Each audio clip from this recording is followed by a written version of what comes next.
Hello friends, this is Michael Conatus with the Grovian Doll Museum and Carmel Doll Shop. Today we're going to look at the ultimate art doll. Now I want you to think about it's Paris, about 1892. There are over 200 businesses in Paris selling dolls. Today they would be antique dolls, but then they were new.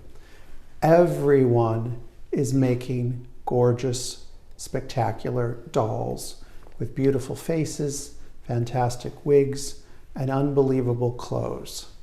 They're all also participating in world fairs, each firm. So what would you do to stand out? Because in a way, by this period, most dolls are homogenized, meaning there's a certain type of look. So the Jumeau firm, which was really the leading firm of the day in France, decided to create a whole line of dolls that would show every kind of expression, and so that they could stand out at, say, a world fair or a special exhibit of showing their wares. Now, of course, they had the most beautiful, spectacular dolls of the time. But in a way, they all kind of looked alike.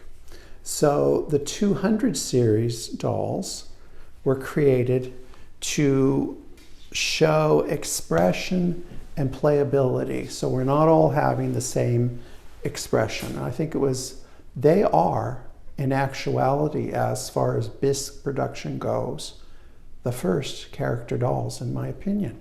So we're at the Julie Bluis collection, which she has a superb collection of, I hate to say it, but it's probably true, one-of-a-kind dolls, one of. So think of the word 200, or 200 series. This doll here right in front of us is a number 200. And as we speak right now, this is the only known example. Now, if you look at it, it's very much a tête Jumeau, which, or that was all the rage in the 1890s. It's a tête Jumeau that has been modified to have, instead of a doll-like expression, to have a childlike expression.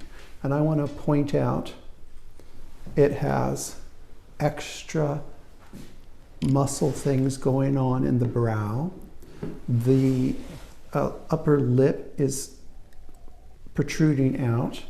It has a row of teeth that are circular. What they were trying to achieve was interaction. So we're having a tea party, someone's laughing, fishing, scaring other children, a fantastical world. Now the next we're going to go in, we're keeping this in order. It's not all the numbers that were ever made, but this is what is here. So the next is the 202. And this is a big size, lucky size 13. And we have the brows are lifted, the tongue is sticking out, nice set of healthy teeth. And then the tears are actually in bisque that are just then glazed. Very extreme character. And this one, I forgot the mold number, but I would say that it's a 203. Yeah, and it's a 203. You know, it's hard to remember all these mold numbers because these dolls are so rare. And this one has all the bells and whistles. Very squinty eyes, and the cheeks are all puffed up, and then, of course, fantastic set of teeth. As far as I know, I'm going to put her on the stand a little better. It seems that all of these dolls have applied ears, and I would say that's because the molds are quite complicated, and they didn't want to deal with the ears as part of the mold. So you'll find them with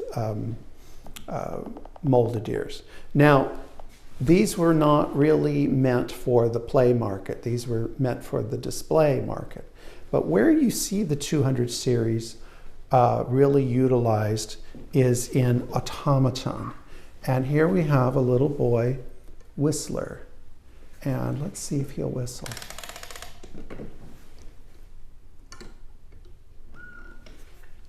Well, he did a little, let's see, give him a little more power. There you go. So you can see that Jumeau had a very active participation with the automaton makers, because just by making these active faces, he could use them for various movements.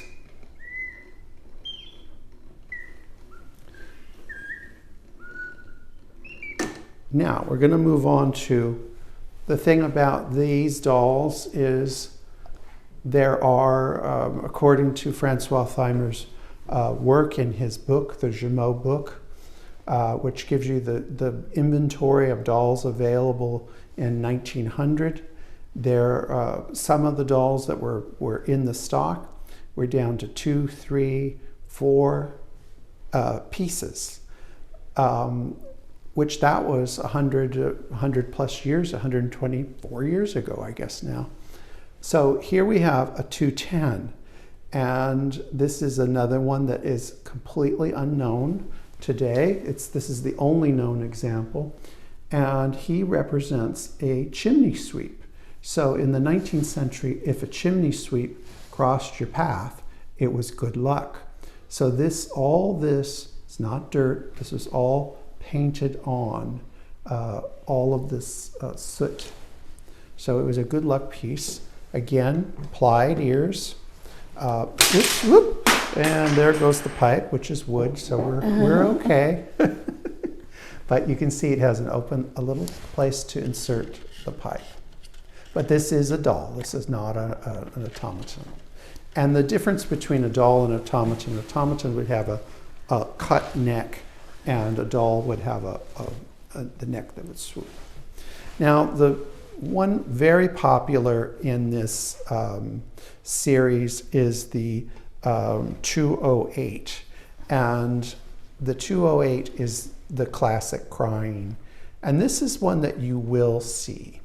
And I think if you were a small doll shop in Paris, you could do a great window with this doll, and it would be very eye-catching. That's part of the whole series. Now, and I do believe that this doll would have been for the play market. It's the right size for someone to give to a child to play with, where most of these, I think, were really display pieces. And here is another one that is, again, a unknown, hard to find, very few in the world, and this is the 220. And remarkable sculpture. Again, the shelf space between the lips is unbelievable, and the muscles around the eyes. I mean, the girl needs Botox. You can see the Tête Jumeau, classic Tête Jumeau is in there. She's just been contorted into her unhappiness. Now we're going to move into what I call the little serene ladies, young ladies. These are not extreme, but they really are still character. Character doesn't mean always screaming and crying. Sometimes it's, they're contemplating. And this is the 221. And this one is actually on a Jumeau lady body. But they're very rare too, but they do come as children also. I should point out that all of these dolls are from the era of jointed wrists. So you're going to see all of them will have a jointed wrist. And the next one we're going to come to is the 222. And it's very similar to the doll we just looked at, but not quite. The shape of the nose and the upper lip is slightly different. And then we're going to go to what I would say it is part of this series, but it's the least character of all of them, which is the 225. And what I think is great about this is, you know, when you get a doll that looks like she just came out of one of these tableaus from 1900, classic, you know, Jumeau doll, and beautiful clothes.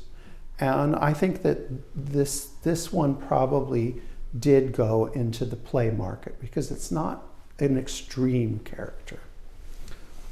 Now I'll be honest with you, you're looking at a group of dolls that would be very hard to come by, hard to find, costly. But you know what? You never know because they're marked Tête Jumeau.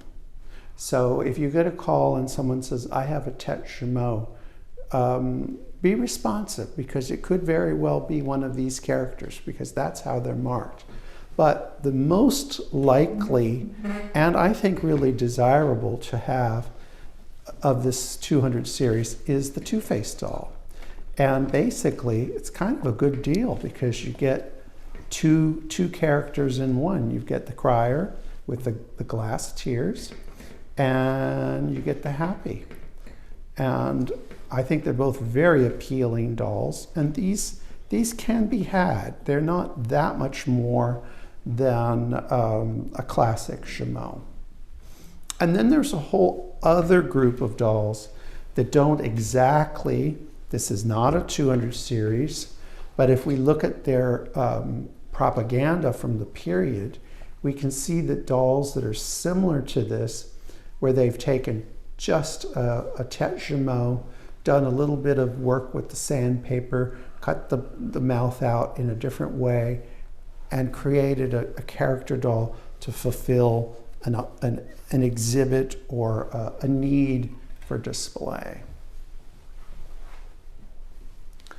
So I think that the wonderful thing about collecting is this is going to be something that, as a collector, Julie's very active collecting, but this is something that you have to really be dedicated to add to your collection because they're very hard to find. There's years in between getting them, but I think it's really worth it. And I feel that these are some of the masterpieces of the French doll making and absolutely the triumph of the Jumeau company.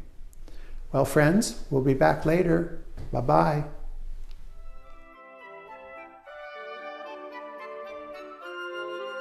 Remember to like, subscribe, and hit that notification button.